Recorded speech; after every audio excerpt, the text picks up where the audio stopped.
What's going on, everybody? Welcome to another brand new installment of Renegades Reviews, exclusively here, as always, on the Casa D18 Studios channel. I, of course, am the Renegade J.J. Williams, and today I'm going to be discussing from 2019, 90 Feet from Home, starring Shawn Michaels, Chase Pollock, Jaren Lewinson, Heather Williams, Adam Hampton, Thom Hallum, and in minor roles, Eric Roberts and Dean Cain. What's up, everybody? Thank you for joining me today here on another brand new installment of Renegades Reviews. I appreciate you guys continuing to tune in every day as we feature movies starring wrestlers here on the Casa D18 Studios channel. And today is going to be a doozy. It's definitely more dramatic as opposed to action or comedy based. And it deals with abuse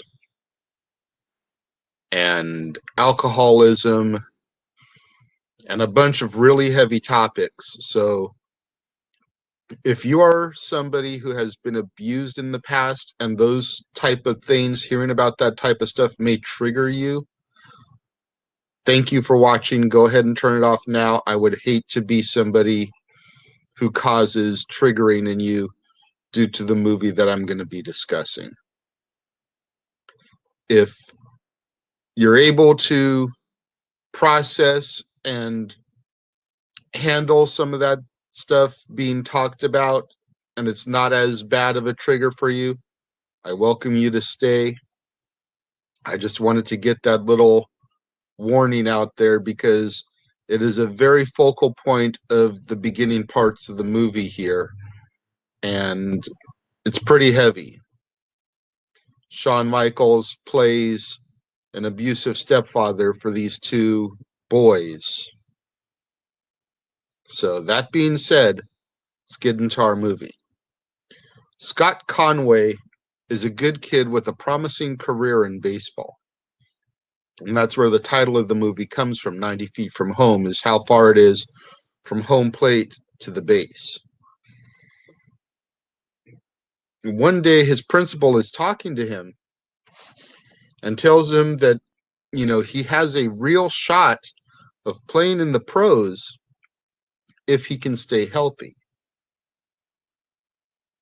Well, when Scott's stepdad, James, Shawn Michaels, picks him up from school that day, he proceeds to beat him in the pickup truck, just flinging his arm at him and beating him senseless. The next day, the principal calls a meeting with Scott's parents.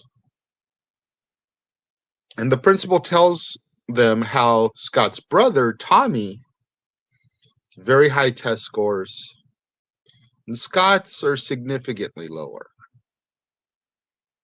He also points out that Tommy has perfect attendance at school, whereas Scott has missed quite a few days. The principal asks point blank if there's problems at the house, if the boys are being abused in any way, because these are signs to the principal that all may not be right at home. James gets defensive and belligerent, telling the principal that nobody is going to tell him how to raise those boys, especially him. A couple days later, James and Tommy are going to go fishing. And Tommy tells Scott to get his gear, come along with us. So Scott goes to get his gear, throws it in the truck. When James comes back and he sees the extra gear, he's like, "What's this?" And Tommy's like, "Well, I told Scott he could come." And James is kind of like, "Really?" And he starts insulting Scott, and he beats him again before him and Tommy take off to go fishing. One day during school, during a baseball practice, a couple of scouts from the New York Yankees are there, trying to see if there's any young upstart prospects there in high school that they may want to get straight out of high school. And they see Scott's abilities, and they're impressed with what he can do. They want to sign him. Like, they literally want to take him straight from high school to the New York Yankees, or at least to their developmental camp. But of course, got to contend with Scott's parents, as he's a minor. So the Yankee scouts come over for dinner, and they begin talking with Emily, their mom, and James, the stepdad, about Scott's future and what a career he could have. And they offer Scott a $75,000 check. Once again, James gets belligerent, starts mocking Scott in his dreams in front of the scouts and in front of the family. That evening, Scott has a hard time sleeping. So he comes downstairs and he's kind of looking at the $75,000 check, and James catches him. And James starts messing with him some more. Takes the check and rips it up right in front of him. This gets Scott completely upset, to the point where he finally gets some courage and gets right into James's face. And Scott yells at him, tells him "F you," tells him, "I'm not scared of you anymore."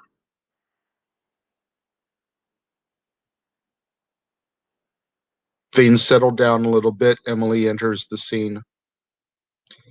Scott goes to bed. While Scott is asleep, James goes into the boys' room and beats Scott with a baseball bat, breaking his arm. A few days later, Tommy leaves home to go to college in Lubbock. Scott leaves, not really sure how long after that. It's got to be at least a couple of weeks to go and visit him, but he finds that Tommy never went to college. The whole go to college was just an excuse to get out of the house and away from James. We then fast forward 15 years. And now Scott is a washed up former ball player. He did make it to the pros. He did play in the major leagues. But an injury took him out, ended his career. And now he works as a hired hand on a ranch, not too far from where he used to live. We discover that Emily has died of cancer. Scott goes to the old house and he finds James there. Now, after Emily passed, James did time in jail. And we'll get into what he did a little bit later in the description. Since being out from jail, James has changed his ways some. Attends Bible studies. He stopped drinking hard liquor. He does still drink, but now he only occasionally drinks a light beer. He doesn't drink the hard stuff that he used to. Now, Scott, though, remembering everything that James did to him, gives him a taste of his old medicine. He doesn't hit him or beat him, but he gets loud, obnoxious, belligerent, throws things around the house. Like anything that he can to intimidate James, because now Scott is, he's mid to late 20s. Maybe he's 30. He's a good 6 foot. He's put on some mass because he was a player. So now he's an imposing person as opposed to a young boy.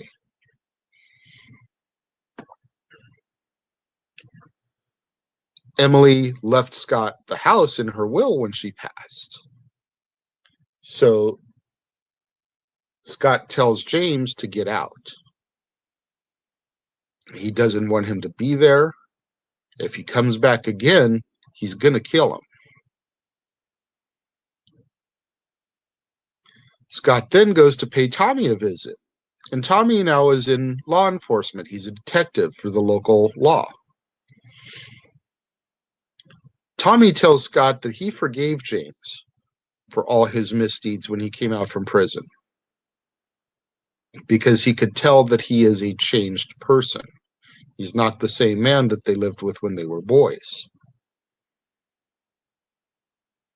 He tells him that you should do the same thing because you don't want to carry that burden on you anymore. Then Tommy gives Scott a little bit of a hard time for having not been there for Emily's funeral. Scott tells Tommy, even though he's law, but because he's his brother, that if he goes back there and he finds James, he's going to kill him. Like, he gives them that warning. That way, if Tommy has any communication with James, he can make sure James knows this is serious. I'm not joking. Scott goes back to the house a couple days later, and James is still there. James tries to explain to Scott about how his hands are now clean ever since doing his jail time, ever since getting right with the Lord. He has been forgiven for all his misdeeds. His hands are now clean. He's starting fresh. Scott feels that's BS because he embodies the proof of everything that James used to be. He still wears those scars.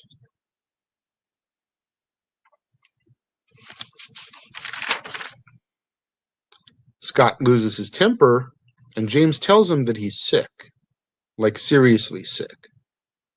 Scott doesn't care.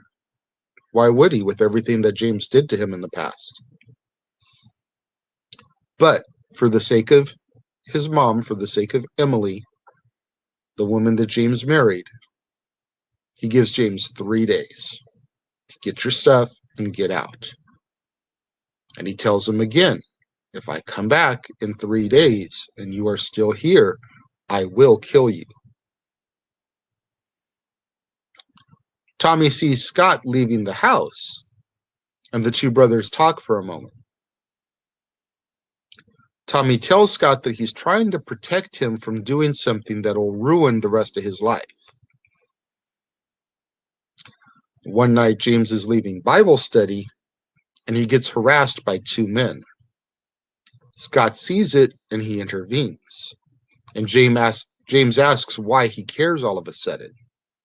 Tells him to go away.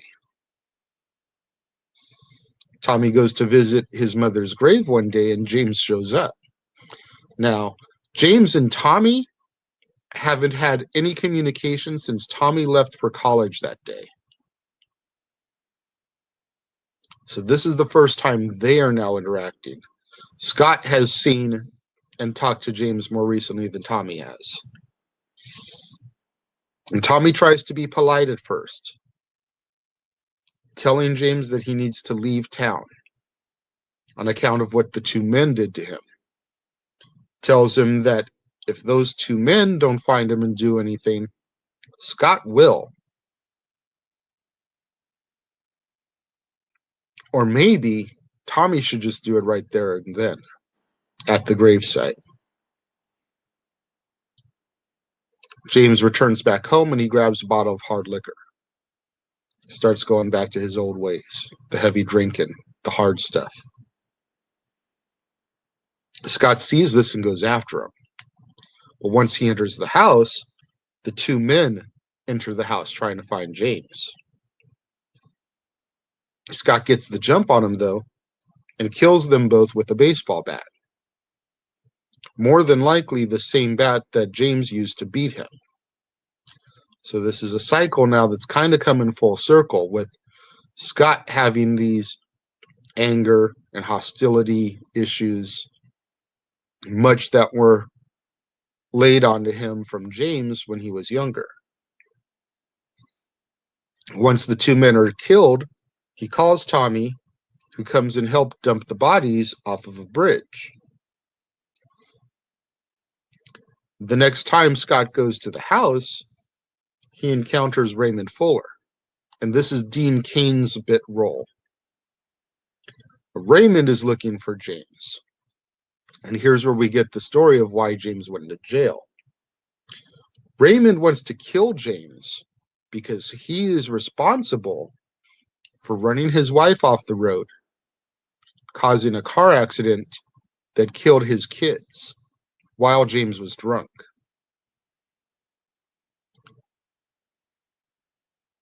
Scott tells Raymond, I will kill him for you. Because as we all know, Scott already wants to kill James for everything he did to him in the past. Tommy then comes under investigation from Internal Affairs about the death of the two men. Because apparently the two men that Scott killed, the two men that harassed James, were also informants of Tommy's. You know, they stayed out of prison by giving Tommy information about stuff that's going down so Tommy can make the busts. Scott goes to Tommy's house one night, and the two end up getting into a shoving match over Scott's actions, because now Tommy's under fire by his job. Scott goes to the hotel where James is staying. That's why he goes to the house. It's because he wants to get information where James is. He goes to the hotel where James is staying at, shotgun in hand, ready to do it. And he finds James back at his old ways. He's a stumbling drunk. James taunts Scott, tells him to do it, pull the trigger. But Scott shows him some sympathy, tells him to grab his stuff. They're leaving.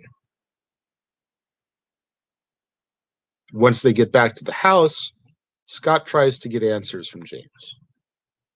Why he got the abuse and Tommy didn't, or at least not near as much. Scott seemed to be the punching bag. James can't answer. He doesn't know why. It's just what he did. Scott pulls the trigger on the shotgun, and then we see Scott dragging a body bag to the bridge. Throws it over the bridge, and he screams in the night. The next day, Scott and Tommy meet up, and Scott gives Tommy a written confession that he hopes will alleviate the troubles that Tommy's having with IA. Tommy turns the confession in and he goes to the bridge, and he finds Scott's hat there. Tommy goes to the house, but he finds James there. Apparently, the body bag was full of Scott's old baseball stuff. James tells Tommy that he has lung cancer and he's been given 6 weeks to live. Tommy asks James if he loved her, his mom, Emily. James tells him that he loved them all. Tommy walks off, and James even tries to tell Tommy as he's walking away, "I love you, son." Tommy just ignores him, gets in his truck, and drives away as our movie ends.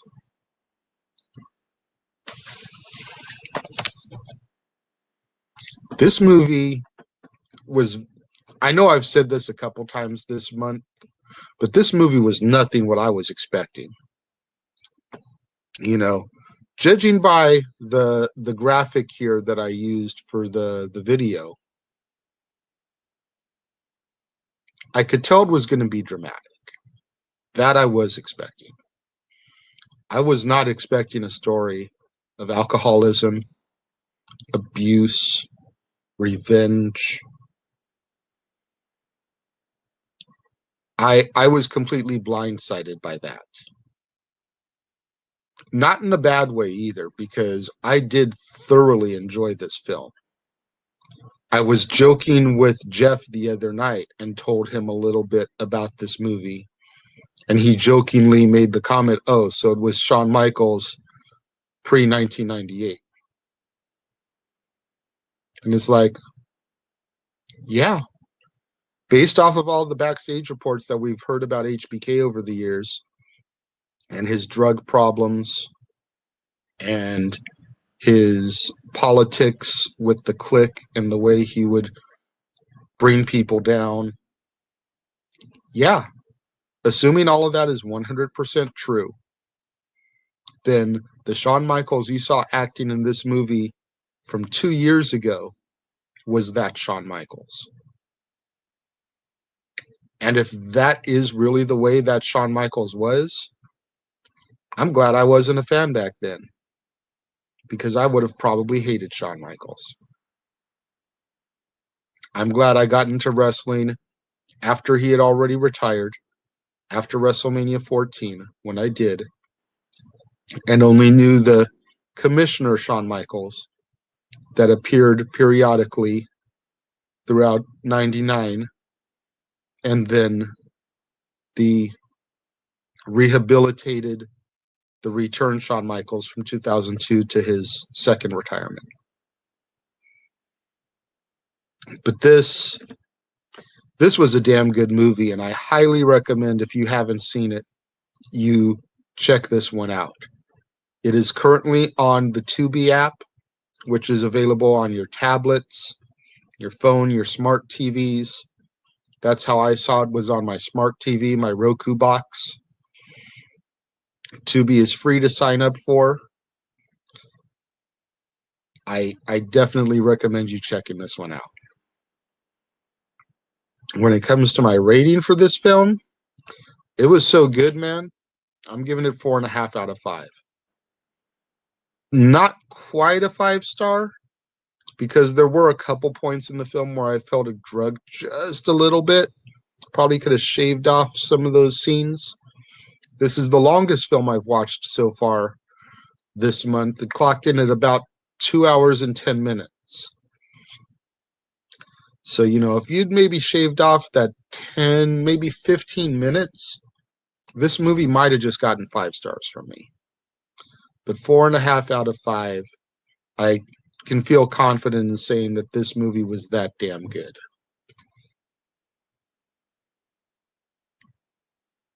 What do you guys think about 90 Feet from Home, those of you that have seen it? Please let me know. Leave your thoughts in the comment box below. If you haven't seen it before, I highly encourage you, after listening to my review of it, check it out.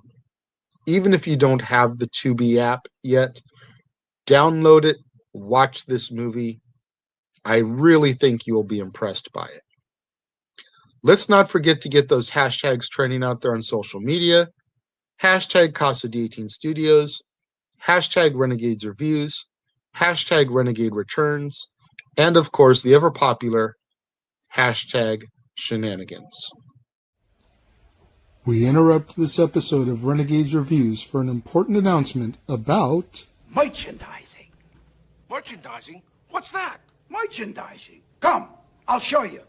Merchandising, where the real money's made. Make sure you go over to teespring.com/stores/Jeff Meacham Network for all the t-shirts you see here from the West Coast professor, Jeff Meacham himself. You can get shirts for the Jeff Meacham Network, Talk Wrestling, as well as the red and gold Meachamania shirts. And while you're there, don't forget to get your shirts of the Casa D18 Studios Brotherhood, the Dads on Wrestling shirt, the Renegade JJ Williams, Statboy Sports Bar, and the hashtag StatBoyApproved shirt. Make sure you go over to teespring.com/stores/Jeff Meacham Network and score your shirts today. Don't forget to do what that commercial told you. Get out there. Go to teespring.com/stores/Jeff Meacham Network. Support the Jeff Meacham Network and get you your shirts with the official logo for the network, Meachamania, Talk Wrestling. Get you your shirts for the Casa D18 Studios Brotherhood, your Renegade JJ Williams shirt, Dad's Not Always on Wrestling, Statboy Sports Bar, and so much more.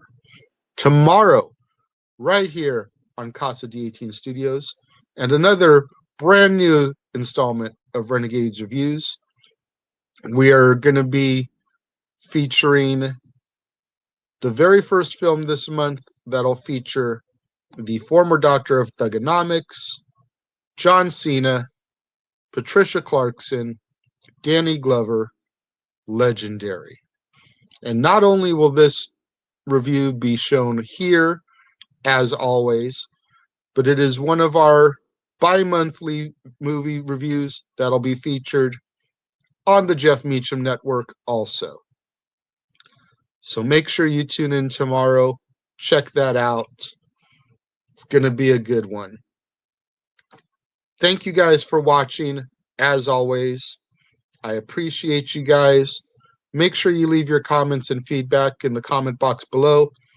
I just might read your comment on this month's Renegade Recap highlight show that I do towards the end of the month. Thank you all again, and I will see you guys next time.